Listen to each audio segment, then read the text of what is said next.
riempire un paese di opere d'arte. E questa cosa qui mi è come se mi avesse dato uno schiaffo proprio fortissimo. Cercare di mantenere viva questa fiamma. È proprio il sacro che si manifesta attraverso le tue mani.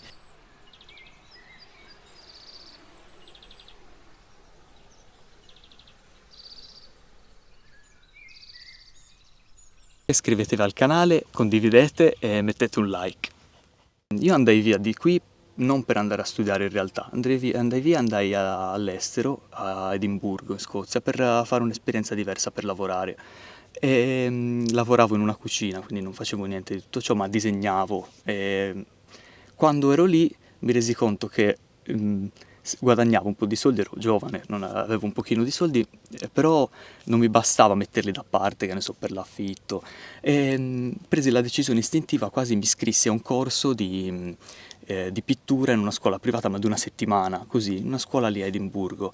Ci andai, nonostante non sapessi la lingua né nulla, non avevo mai dipinto, perché io disegnavo soprattutto, era più che altro era il disegno la mia espressione in quel periodo.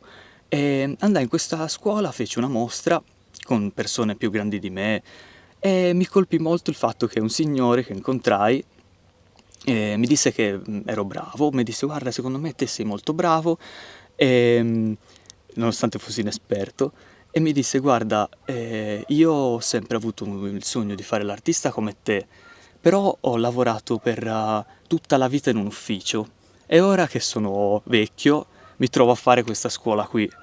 Quindi il mio consiglio è che te devi farlo ora.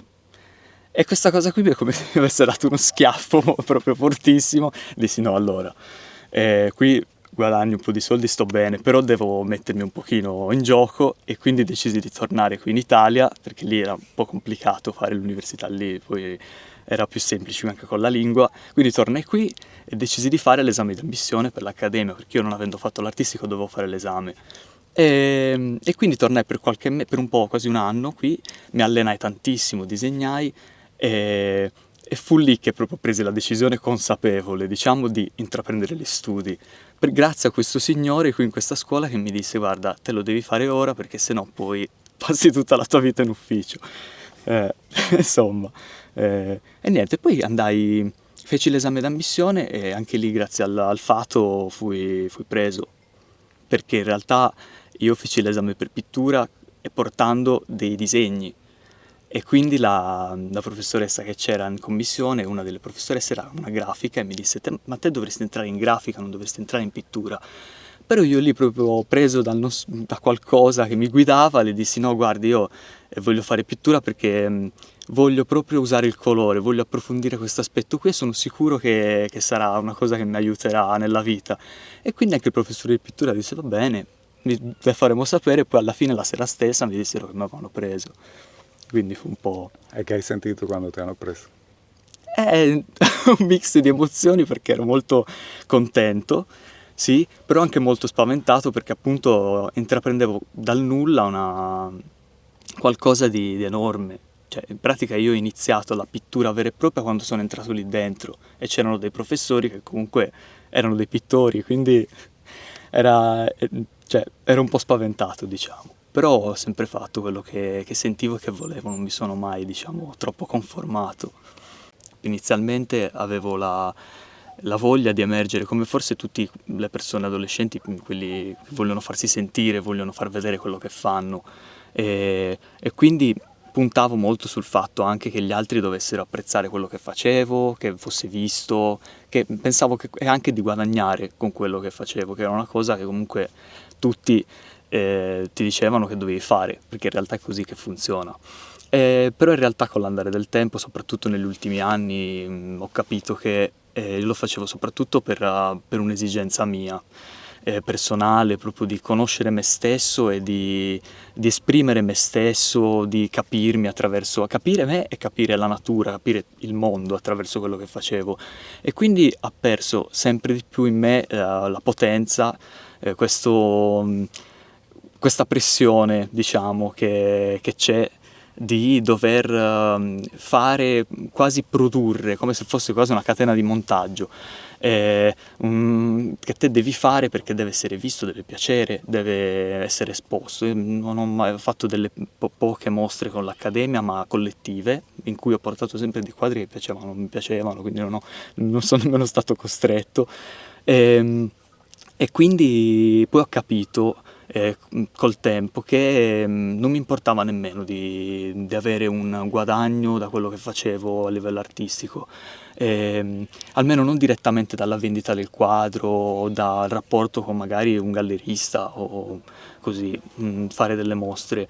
Ehm, Ho capito che a me bastava anche semplicemente magari avere un lavoro anche semplice, poter fare quello che mi piaceva fare, quindi dipingere e disegnare anche, certo, non di meno, però non necessariamente un guadagno. Forse quello che penso che mi possa piacere da quel punto di vista lì è fare qualcosa con altre persone, che non mi è mai capitato.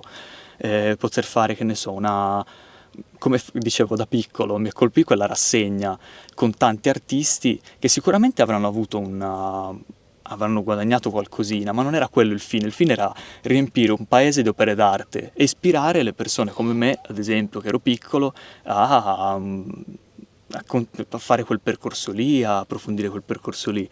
Mi ricordo anche che mio padre un po' mi aiutò da quel punto di vista lì perché avevamo del piombo e lui si fuse insieme questo piombo e si gettò il piombo nell'acqua per creare delle forme particolari. ehm, e quindi è lì che è nato anche il mio interesse, diciamo, con i materiali e soprattutto con una specie di processo quasi alchemico della modifica del materiale, perché ricordo che anche i sassi che prendevo, questa pietra qui che ti dicevo è molto semplice da manipolare, cioè te la tagli come vuoi. Quindi facevo delle forme precise, magari le seppellivo in un posto come se fossero lì per una ragione, quasi un rituale da bambino. Ehm, e mi è rimasta questa cosa qui, perché ho notato poi anche con l'andare del tempo che, ehm, non solo cioè sono comunque attratto dalle rocce, dalle texture delle rocce, ma anche proprio dall'energia che può emanare un determinato una determinata pietra, un determinato manufatto. Però son cambiato tanto dai tempi appunto dall'inizio dell'accademia. Per me ora non importa più essere un artista, diciamo, riconosciuto. Anzi, cioè, lavoro tutti i giorni per cercare di riconoscere me stesso come artista, capito? Quindi sono io che devo cercare di mantenere viva questa fiamma, che naturalmente con il lavoro un pochino è difficile perché hai meno tempo. E forse quella è proprio una sfida, però non le pressioni che ti mette il mondo da quel punto di vista lì, secondo me soffocano più che altro il tuo estro artistico. E, purtroppo poi c'è una tendenza al conformismo, quindi ora devi fare determinate scelte anche dal punto di vista che ne so, ehm, proprio della tua ricerca teorica anche nell'arte. La sacralità è messa un po' da parte e invece secondo me l'arte è quello, è proprio il sacro che si manifesta attraverso le tue mani. C'è un legame particolare con l'opera, infatti è per quello che anch'io con il digitale mi trovo un po' a disagio, perché ehm, per come io vedevo l'arte appunto era manipolare i materiali, prenderli, guardarli, e con il digitale avverto un po' di distacco, anche proprio a livello di dimensione. Puoi variare la dimensione del formato, invece a me piace che il formato sia un formato reale, cioè un oggetto. E quindi purtroppo magari ci sono tante persone come me che stanno facendo questo percorso che si sentono, magari sono più giovani, e in questo momento qui si sentono costrette a doversi conformare per forza in quella strada lì perché sembra che il mondo vada solo in quella direzione, però secondo me no, secondo me è importante che si mantenga, certo il mondo andrà in quella direzione, è giusto anche che ci vada, però si deve mantenere anche la propria anche integrità della scelta. L'artista deve essere coraggioso da quel punto di vista, devi avere il coraggio magari di fare una scultura a te più imperfetta magari apparentemente rispetto a farla fare magari a un computer, a programmarla perché ora va che la programma un computer. Eh, c'è il coraggio lì dietro, è una scelta coraggiosa, però secondo me quello che mi sento di dire anche ai ragazzi più giovani di me, che stanno magari iniziando ora l'accademia, è di perseguire in queste cose qui, di non farsi troppo travolgere dalle correnti che ci sono, di rimanere loro stessi. Questa è una cosa importante. Alessandro, ti ringraziamo veramente tanto per la tua apertura, per condividere la tua esperienza nell'arte e i tuoi consigli. Okay? Grazie a voi per l'opportunità che mi avete dato anche di parlare, grazie mille, davvero. Se vi è piaciuta la mia storia iscrivetevi al canale, condividete e mettete un like.